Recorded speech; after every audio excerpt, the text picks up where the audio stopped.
आजच्या व्हिडिओमध्ये आपल्याला बघायला भेटणार आहे श्री भप नावंदे गुरुजी यांचं भव्य कीर्तन भाग दुसरा।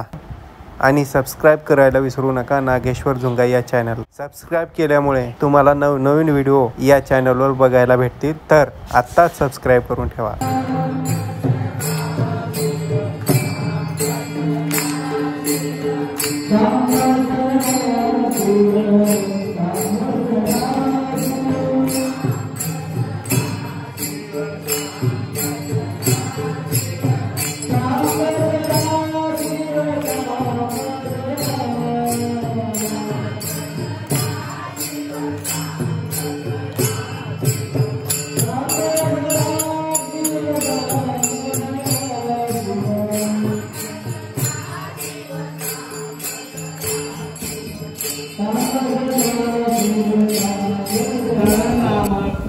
स्मरण केला त्याला ज्ञान प्राप्त होतंय। संतानं एकच केलं, अखंड देवाचं नाव घेतलं। नाव घेतल्यामुळे काय होते? नाव कशाने घ्याव? नाव घ्यायला सोपा किती वाचाय किती दिली? 4 परा पश्यंती तेव्हा पश्यंती वाचेन नाव घ्यायची ज्याला सवय लागली। पश्यंती वाचा ही मनाची वाचा आणि मन मधी आहे, वाचा बी मधी आहे। मग तुम्ही नाम बी मधी घ्यायचं आहे। म्हणून संतांना सकाळची हे मागणे शेवटी हृदय संबोधी पाठवा, हृदयामध्ये देवाला ठेवा। ही एक साधी पद्धत आहे। कधी ठेवेल माणूस? जोपर्यंत मी नाम धारक होणार नाही, जोपर्यंत तुमची नामावर श्रद्धा बसणार नाही, जोपर्यंत तुम्हाला नाम हेच माझ्या जीवनाचं सर्व काही आहे। आणि एक सांगतो, नामामुळे होते का? नामामुळे 2 गोष्टी होत्यात। पहिली गोष्ट, मध्ये किती गुण आहेत? रज तम सत्व। रजगुण कामी काय? तमगुण क्रोधी काय? सत्वगुण ज्ञान प्रधान आहे। आणि म्हणून जो नामाला मध्ये व्हायब्रेशन जेव्हा नामाचं मध्ये होईल, स्पंदन जेव्हा होईल मध्ये, त्यावेळेला ते नाव त्याचा रजगुण कमी करतं, म्हणजे काम कमी करतं। आणि परमार्थाला बाबू सगळ्यात अवघड काय? कामच आहे। म्हणून संतांना म्हणजे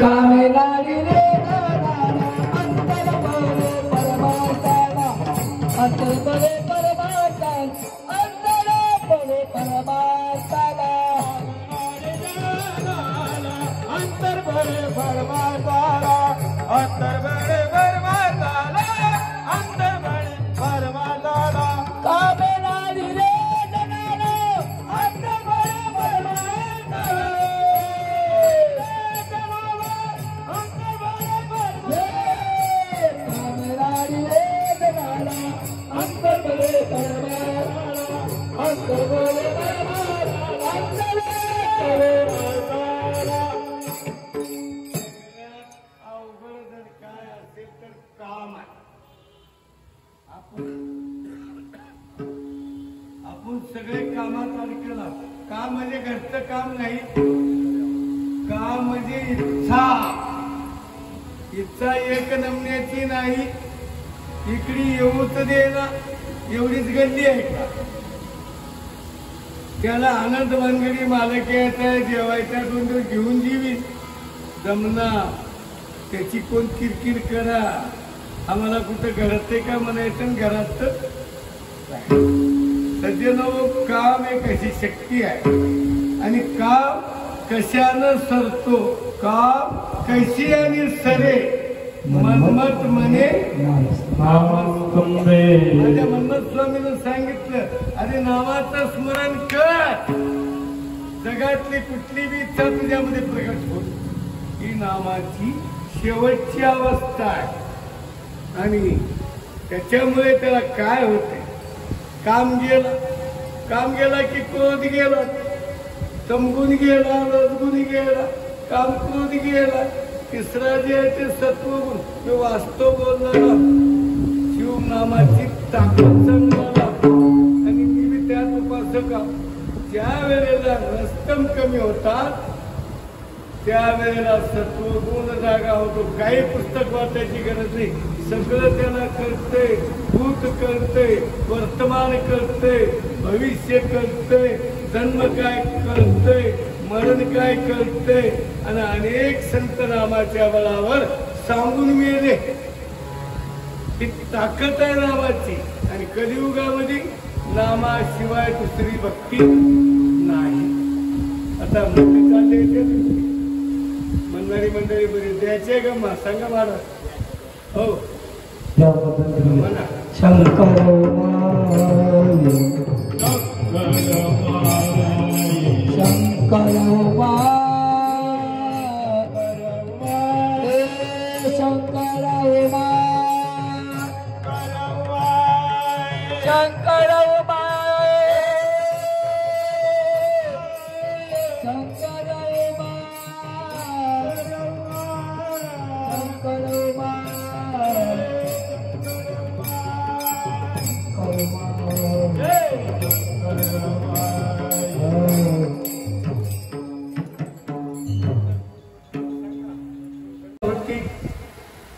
दररोज महादेवाकडे यायची. महादेवा कधी तर पाव, नाही नाही त्याला पावलास, माझ्यासाठी तुझा हरपलास. रोज एक दिवस देव प्रसन्न झाला, आपली भक्ती झाला, देव प्रसन्न झाला. का पाहिजे तू बाई तुला सांग. पण एक आठ आहे, तुला जेवढं देईन त्याच्या 10 पट तुझ्या साथ. तू जे मागशील त्याच्या 10 पट सासूला. तिनं म्हणजे मला 1 करोड रुपये मिळाव, सासूला 10 करोड. तिनं म्हणजे मला 1 गाडी मिळाव, सासूला. तिनं म्हणजे मला 1 बंगला मिळाव, सासूला 10. तिनं म्हणजे मी सगळ्यात सुंदर दिसाव, सासू तिच्या तो 10 पट सुंदर. तेव्हा आता एक शेवटचं करा म्हणजे काय. आणि मला जरा अटॅकचा झटका द्या बघ साधा. कारण हिला जेवढा येणार आहे तर 10 पट तिला येणार आहे. सासूला हिच्या 10 पट. हिला बहीण मागितली तेव्हा मला बघ साधा झटका द्या अटॅकचा. म्हणजे 10 पट तिकडे आली की तिनं जाते आहे. आणि सगळं माझंच कुणाचं तर होतं राजे आहे. सगळं टाकून जावं त्या जगात कोणी नेहमी जगदेता सिकंदर. ज्या वेळेला त्याला आईला भेटावं वाटलं त्यावेळेला त्यानं म्हणाला मला आईला भेटायचं आहे. वैद्यानं सांगितलं तू गावापर्यंत पोहोचू शकत नाही. कस काय तर तुझा विषय संपलेला आहे. सिकंदर म्हणतो अरे मी जगाचा सम्राट आणि मला माझ्या आईपर्यंत जाता येत नाही.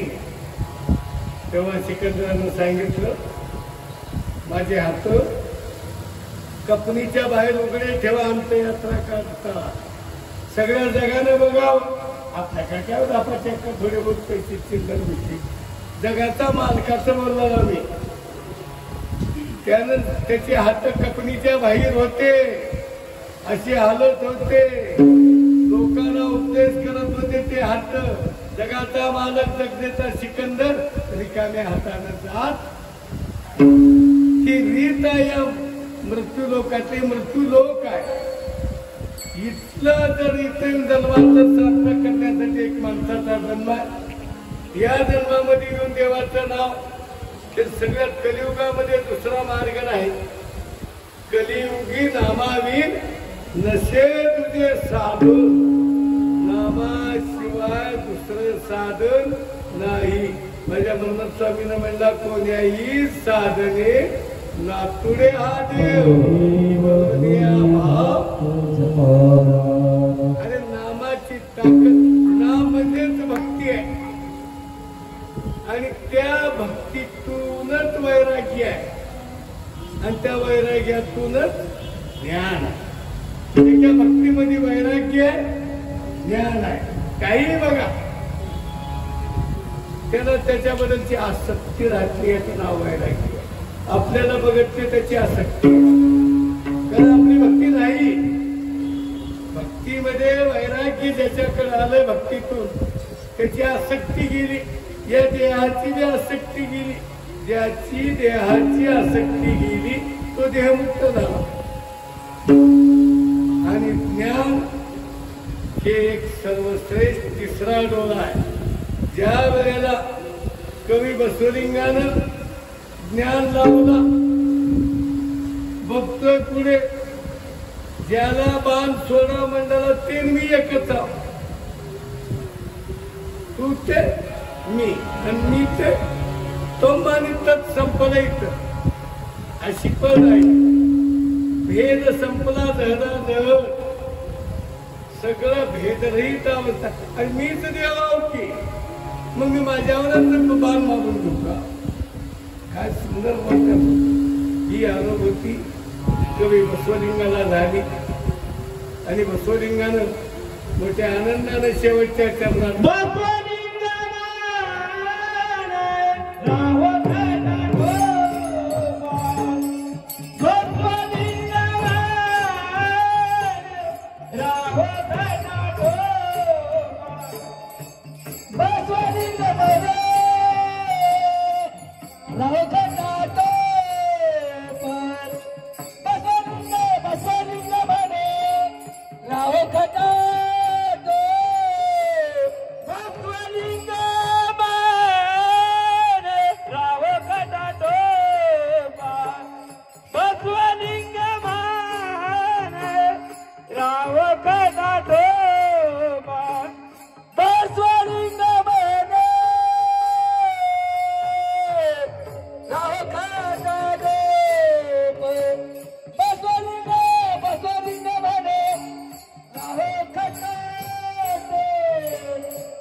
आपलं कसं आहे, माझं लेकरू आणि लोकांचं कार्ट, आमच्यामध्ये भेद आहे.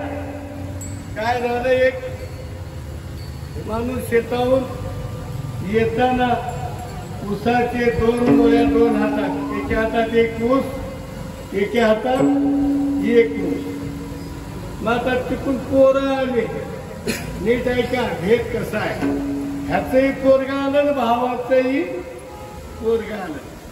भावाचं पोरग इकून होतं आणि ह्याचं पोरग डाव्या बाजूला होतं आणि उजव्या हातात ऊस चांगला होता आणि डाव्या हातात ऊस साधा होता. मग ते पोरग लेकरं दोन्ही आल्यावर त्यानं असं केलं. आपल्या लेकराला चांगलं आणि भावाला. आता म्हणून तुम्हाला दादा सांगतो, आता 5 भाऊ घर एका जागी नाहीत. ते गेला का, अहो एकलं पोरग असलं तर मा एकीकडे आणि बाप एकीकडे आणि ह्याने एकीकडे, किती जागी जाऊ तू. आता 5 मोठं कुटुंब आता नाहीत. लग्न करताना म्हणजे तुझ्या घरी सासू आहे का, आता मेल्यावरच लग्न करावं म्हणून कसं आहे. एवढी अवघड गोष्ट आहे महाराज.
सोडून पोरगा वेगळं लग्न झाल्यावर आई मातू पोरगा वेगळं राहिलं. हे काळ स्त्री प्रधान काळ आहे, पुरुष प्रधान काळ नाही. ज्याला मुलगी आहे ते भाग्यवान. मी इथं कीर्तनात बोलली का बर, ज्याला म्हातारपणी हाड मोकळे करून घ्यायची त्यानं पोरं मागावं द्यावं वाटतं का बर. अरे मुलीपाशी दया आहे, प्रेम आहे. एक छोटं उदाहरण देतो. एका सावकाराला 3 मुलं होते आणि सावकारानं खूप कमी तर ज्यानं चांगलं कमी तर त्याचे पोरं गमवायचं राहत्या. सगळं गमवून लागले. सावकार चिंतेने मिळेला. एक दिवस अंत्ययात्रा निघाली. एक लेख होती ती बी आली, 3 मुलं बी आले. सगळ्यांनी खन्ना दिला. ते सावकाराला एक सावकार येऊन म्हणतंय हे प्रेत पुढे न्यायचं नाही, कारण या सावकाराकडून माझे 5 लाख रुपये येणं आहे. पोरं म्हणजे आम्हाला का माहित, लगे लगे अंगी झटतात लेकर. येणं असलं तर त्याच्या घरी जाऊन बसतात. जाऊ दे नाही गेलं पोरं म्हणजे आम्हाला माहित नाही, माग त्याला चाललेस तर त्याला का मागते. एवढ्यामध्ये मुलगी आली. खरंच मी नेहमी माझ्या अंगावर चारे येत्या. मुलीला म्हणजे दादा माझ्या बापाची अंत्ययात्रा जाऊ द्या, माझ्या हातात पाटले आहेत, गळ्यात सोनं आहे, ते सगळे घ्या, राहिलेले पैसे मी घरी गेल्यावर पाठवून देतो, पण ही अंत्ययात्रा जाऊ द्या. त्यावेळी त्या सावकारानं म्हणलं बाई माझं देणं नाही सावकार मेल्याला, मीच त्याचं देणार. देऊ कुणाला लपंगे पोर. बाई या 5 लाखाची तू मालकी नाही. सांगायचा अर्थ जोपर्यंत मायबाप आहे तोपर्यंतच मुलीला माहेर आहे. माईचं काही इलाज करणार, पण बाप नाही महत्वाचा. कुणालाही म्हणते माझ्या बापाचं घर आहे. बाप एक शक्ती आहे. आणि एक दिवस पोरगी आपल्या बाबाला विचारते, बाबा हे अंगणातलं झाड उपळा आणि शेतात नेऊन लावा. बाबाने म्हणलं बाई झाड उपळल्यावर नेऊन लावता येत नाही. मग हे 22-23 वर्षाचं झाड दुसरीकडे नेऊन कसं लावता. तिनं सांगितलं, बाबांना सांगितलं सृष्टीचा नियम आहे. आणि मला एक म्हणायचं आहे, प्रत्येक जण म्हणते माझी मुलगी सुखात राहावं, अपेक्षा चांगली आहे. मग येणारी माझी मुलगी का म्हणला गेला हो. आणि सगळ्यात मुलीला भीती सासू. डेंजर म्हणतात. सासू एक डेंजर हे शिक्का पडलेला आहे आणि ते हात दाखवणारच कवा का होईल. तर मला एक म्हणायचं आहे, काळ बदललाय, स्त्री प्रधान काळ आहे. मुली आज मुलापेक्षा पुढे आहेत. याचे पुढे जाऊन सांगतो, लिहून पेन असले तर लिहून ठेवा. आणि 10 वर्षाला 80% संगीता मुली नोकरीवर राहतील आणि 80% पोरं घरातलं काम भांडे घासतील. त्यात सुट्टी नाही. एक उदाहरण सांगतो शेवटचं. एक आता ह्याच्यातली आणि ते अवघड आहे. बायको कमी त्या नवरा त्याने कमी ना नाही, त्याची एवढी हालत जगात कुणाची खराब होती. त्याला काही गोड बी म्हणाय ना, तिखट बी म्हणाय ना, मिळाले खाकी म्हणतात. लय बेकार वेळ. मग हे बाई होती नोकरदार, गडी होतं काम, चांगला स्थिती. मग ते बाई सकाळपासून त्या गड्याचा ते काम लावं, नोकरीला जायचं कोणाचं काम, डबा बांधून द्यायचं काम, आणि तिकून ये जे कोणा काय करायचं ते बी काम सांगून जात होती. आणि आल्यावर बी काम. काही बाया काम करून कुट्टा झालाय आणि काही गड्याचा बी कुट्टा झालाय काम करून. बाय आता झाली काही जागी तर गेली एवढं काम करतात, काही जागी तर बाया एवढं काम कर वैतागल्यात काही बाया कशा पायी चालू कुण्या जन्माचं पाप नाही. तुला देव कळाले तुझ्या जर नाव असेल तर कुठलाही ताप होणार नाही. छातीवर हात फक्त भगवंताचं नाव जवळ ठेवा. ही ताकद आहे नामाची. आणि ते गडी वैतागलं. त्यांना म्हणजे एक दिवस संध्याकाळी आता बाई माझ्या हरणे तुझ्या सोबत राहणं होईना, मला फार करते असती. बाईने म्हणजे खुशाल ते का घालवलीच खायला आणून गेलं निघून वकिलाकडे. असं जाऊन बघलवले. वकील साहेब आहेत का? वकील साहेब भांडे घासताय का? साहेब हे काय? त्यांना म्हणलं माझी बायको लेक्चरर आहे, माझ्या वाटणीला आलेलं काम आहे. या तुझ्या तू वैतागला. दोघे जाऊ चल जेचकड गेले. असं जाऊन बघते तर जेच कपडे घेऊन आले. साहेब हे काय? माझी बायको कलेक्टर आहे, अर्ध काम करावं लागेल. एक सांगतो, भांड्याला धुण्याला बाई ज्यानं लावतंय त्याला फिरायला जाण्याची दुसरा पर्याय. ज्यानं धुणं भांडं हे ताकद धुणं धुण्यामध्ये आपण बघितलं का कधी कपडे फाटण्यात का? त्याच्यानं हो घरचं काम आपण करावं, स्वतःचं काम आपण करावं. कामामध्ये जे आनंद आहे घरची आलोकाचे नाही, फार मोठा आहे. आता भांड्याला बाई लावलं मी, तिने ड्युटी आहे. तुम्ही भांडे घेताना एकदा हात मारून घेता का तसंच घेता साबण राहते. मग तिने एक मारली तुम्ही एक मारली आणि दोन तुम्हीच मारलं तर काही बाया काय करतात, कपडे धुवायला की साबण लावून द्यायला बसतात नीट ठेवून. मग साबण लावून देऊन दोन जर बघितली तर सगळंच मोकळं होते. फॅशनमुळे आपण कसे झालो? फॅशनमुळे आपण कुचकामी झालो. जुन्या काळामध्ये स्त्री म्हणजे एक मामूली शक्ती नव्हती. आणि म्हणून मला म्हणायचं हे काळ स्त्री प्रधान काळ आहे. कधीही मुलीला आणि आता तर प्रमाण असं आहे, काही दिवसाला बायकाच मिळणार नाही. हर गावामध्ये 5-50 30 पुढली रिकामीच आहे. हो मी आता किती बोलली. हे काळ म्हणजे काय? त्याचं कारण जेव्हा लेकरू गर्भामध्ये होतं तेव्हा तपासणी करून पाडलेला हाल हे नुकसान आहे. आणि म्हणून सज्जन पुरुष असो स्त्री असो सगळ्यासाठी देव एकच आहे. देव भक्तीमध्ये काय सांगतो? भक्ती ज्याच्यात आहे मॅडम त्याच्या अंगात तळमळ राहीना. काय बी हो, तुम्ही अनुभवानं बोललो तळमळच राहीना. मग तुम्ही म्हणाल की भक्तीमुळे काय? माझ्या संतांनी एक आपण सांगितलं, भक्तापाशी भक्ती बळ मन गेली तळमळ, मन गेली तळमळ, मन गेली तळमळ.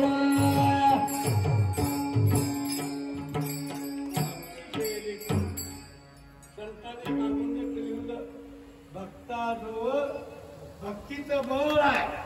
एखादा धनवान माणूस धनाच्या बळावर काम त्याचा माणूस मी हा. एखादा ताकदवान काम त्या दोघांना घेतो. हे जे बळ आहे ते तटपुंज बळ आहे.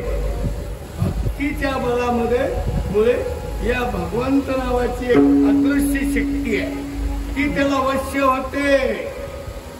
ती शक्ती दिसत नाही पण सगळं संचलन होते. देव दिसत नाही, फुलातला सुगंध दिसणार पण वास आल्याशिवाय राहीना. दुधातलं तूप दिसणार पण कांद्यावर निघाल्याशिवाय राहीना. तसं देहा देव आहे आणि तो देव केवळ कलियुग हे कलियुग आहे. इथं 12 लवाळे आणि 4 खरे. त्या 4 इथं काय बी त्यांना गेले. आणि म्हणून खरं वागणारं काय म्हणलं खऱ्याची माय म्हणलास तर बी जाणारे आणि न म्हणलास तर बी जाणारे आहे. पण राम वनवासाला गेला खरं बोलून, आल्यावर अयोध्येत आला. ज्यानं खरं वागून त्रास सहन करतय, मी आज लिहून देतो त्याचा शेवट बोलतो. आणि जे खोटं वागून आज मजाक करतय त्याची सजा कोणी बघली. आणि म्हणून भक्ती एवढ्यासाठीच करायची आहे. भक्ती म्हणजे कुठलं काही कडा डोंगर इकडी नाही. भक्ती म्हणजे काही कुंदा खंदायचं नाही. आम्हाला अरे देवाचं 2 अक्षराचं नाव पाठ करा. भाजी करताना नाव घेत भाजी करून बघा, भाकर करताना नाव घेत करून बघा, बसल्या बसल्या नाव घ्या, अंघोळ करताना नाव घेता अंघोळ करून बघा. हे सगळं कशासाठी? नामाची सवय लागावी. आता म्हणू का, असनी शैनी भोजनी गमनी प्रेमे पाणी स्मरावा. प्रत्येक अवस्थेमध्ये नाव घेऊन बघा. झोपताना नाव घेत झोपून बघा, उठल्या उठल्या नाव घेत उठून बघा. आणि सज्जनो, देवावरा दयाळू कोणी फक्त तिथं इमानदारी लागते, तिथं बैमानकी चलत नाही. आता आम्ही बैमान माणसं देवापाशी बैमान माणसाला तर बैमानकी करून लखलावत, त्याच्यापाशी बी बैमानकी करायला निघाला. पण ते आम्ही ठक आहोत, त्यानं माठक आहे. देवाजवळ आपलं काही शानपण चलत नाही. आणि जे शानपण आहे त्याचं झिरो म्हणतात, उतरल्याशिवाय राहत नाही, राहत नाही, राहत. सज्जन हो, देव म्हणजे काय समजला? ते दिसत नाही, फक्त नामातून अनुभव येतो. आणि कवी बसवलिंगानं रात्रंदिवस नामाचा स्मर केला, श्वासोश्वासामध्ये नाव नेऊन भिडवला. आज जाणारा श्वास नामात जात होता, आतून येणारा श्वास नामात येत होता, अजपामध्ये नेऊन गेला. आणि म्हणून ते जीवन देव भक्ती कुठवर करावं? देवाची भक्ती कुठवर करावं? मागच्याला मिळते तिथवर करावं का? नाही. फक्त भक्तीने देव झाला. ऐका परमलक्षात भक्त भक्तीने देव झाला, उभया भेद खंडला. देव होईपर्यंत भक्ती करावं लागतंय. लई जणाला जमली म्हणून माझ्या लक्ष्मण महाराजांना म्हणलं, भक्ती सर्वत्र साधेना. सगळ्याला जमलं नाही, जीवनभर करावं लागतंय. मग आमच्या जवानीत काय सत्य करतो, आमचं तत्व तत्व आता काय झालं माणसाच्या जीवनात. आता तुम्हाला मी थांबला एकच विनंती करतो, फक्त आपलं कोणी नाही, देव आहे, त्याचं नाव आहे. अहो नाव बी आपणच ठेवलं, तुमचं बी नाव आपण इथं आल्यावरच ठेवलंय. नाव घेऊन आणली, तुमचं माझं नाव बी आल्यावर ठेवलं, देवाचं नाव बी आल्यावरच ठेवलं. पहिल्या पानावर म्हणलं स्वामीने, तुझं रूप नारे का? हे भगवंता, नामातीत रूपातीत आहेस तू, पण आम्हाला भक्ती करायला ना, तुला आम्ही तुला नाव ठेवतो. नाव हे अनामात नेते, प्रेमे नाम घेता अनामाची प्राप्ती. अनामामध्ये ज्यापर्यंत जीव जात नाही तोपर्यंत जीवनमुक्त होत नाही. आणि या पद्धतीनं कवी बसवलिंगानं अखंड नामस्मरण करून ज्ञान प्राप्त झालं, ज्ञानाच्या बळावर वैराग्य प्राप्त झालं, वैराग्याच्या बळावर ज्ञान प्राप्त झालं. ज्ञानाच्या दृष्टीनं ज्ञान हे 3रा डोळा मी समजा सांगितला. त्या डोळा उघडल्याशिवाय देव कळत नाही, संसार कळत नाही. आपल्याला संसार कळाली म्हणून उडूमध्ये अडकून तो घटना आला, पण संतांना संसार कळाला. आणि म्हणून संतांना ते संसार म्हणजे जीवाला अडकावण्यासाठी केलेली रचना आहे. एका जागी माझा संत म्हणतो, कांता कनक भूमी देवोनी भरविले, सोयीता चुकविले. हे सगळा पसारा देऊन अडकावला त्याच्यात. मी कुठून आला, का करायचंय, नाव घ्यायचंय, काही करता गेले. म्हणून मी आता थांबवला. सगळ्याला विनंती आहे, रोज असं आहे काय तुम्ही एवढे 5 आता आजचा तो दुसरा राहिले 5 रोज तुम्ही असं या, ऐका. आणि ऐकून घरी एकच जाताना न्या. आपला कोणी नाही, आपला एक देव आहे आणि त्याचं नाव घेऊन जगायचं आहे. तुम्ही बघा हे प्रयोग करून. नाही जर तुम्हाला ज्ञान प्राप्त होऊन गेलं, नाही जर संसारातली उपाधी सहन करण्याची ताकद येणार गेली तर मला बोलून जाईल. हे नाम आहे, ही भक्ती आहे. भक्तीच्या बळापासून एक देव झाले. आपण देव नका होईना, संसारात तर दटून राहावं. संसारामध्ये भावगुमाई झालं आपण. संसार एक डेंजर आहे. आता मी सांगत बसलं त्याला 5 पानं आहेत. अविद्या, अस्मिता, राग, द्वेष, अखंड नाम घेत राहिले. जेव्हा सुद्धा ठेवून राहिले जन्मरी ह्या वेळी पहिल्या जन्मात ठेवूत म्हणून त्याला परत माणसाचा आणि चांगलं वागावं लागतंय, चांगलं राहावं लागतंय, खरं बोलावं लागतंय. खऱ्याचा काळ नाही म्हणून लोक सगळ्याचं बोलून करू सगळ्याबरोबर देही भोट्या पण मिळाले. आणि म्हणून जाता जाता एवढंच म्हणतो, आपला एकच देव आहे, त्या देवाचं अखंड नाव घ्यावं आणि त्याच्यावरच आपलं सगळं सोडावं. म्हणून स्वामीनं सोडलं तुझी करता करविता देवा अवघे आम्ही भावल्याच्या जाती पुत्र चोरी तुझ्या हाती. आम्ही कोण, आमच्या हातात काय? मी घरला जाईन किंवा मला माहित नाही, तुम्ही जागेवर उठताव का माहित नाही. तेवढं अनिश्चित जीवन आहे. आणि म्हणून हा कलियुगातला सत्ता म्हणजे यज्ञ आहे. ज्या माणसाकडून, ज्या महिलाकडून हा यज्ञ घडतो ते भाग्यवान महिला म्हणावं लागेल. तुम्ही सगळ्या महिला भाग्यवान, तुमचा टीम मालक बी चांगला आहे. या ठिकाणी काही कमी पडणार, सुधीरजी भोसले साहेब हेही तुम्हाला काही कमी पडत असेल तर मदत करतात. हा सत्ता असंच चालू, थोडं थोडं देवाच्या नावाची गोडी लागू. आणि गोडी लागल्याशिवाय त्याची आवड निर्माण होईल. देवाची गोडी किती लागा? भुकेला जैसा जीवितो ताटली तैसी तुझी गोडी, तरुण वनिता भटारावरी तैसी तुझी गोडी. एवढं गोड संतांना अमृताहून गोड लागले. आपल्याला उच्च आवश्यक तर गोड लागावं आणि तेवढं गोड लागायचं असेल तर तेवढंच नाव घ्यावं. आणि विना कोणावर आहे मी म्हणतो ते गुप्त नाही. विना घेणाऱ्यानं गळ्यात महादेव आहे ते. मनातल्या मनात नाव घेऊन बघा काय ताकद येते त्या नामाची. खरा सत्ता ते येण्यात आहे. आणि म्हणून जो जो पारा घेतो त्याचं दैव चांगलं आहे. त्याला विना माणसाच्या जन्माला स्त्री असो पुरुष असो गळ्यात एकदा तरी ना यावं. आणि पाऱ्या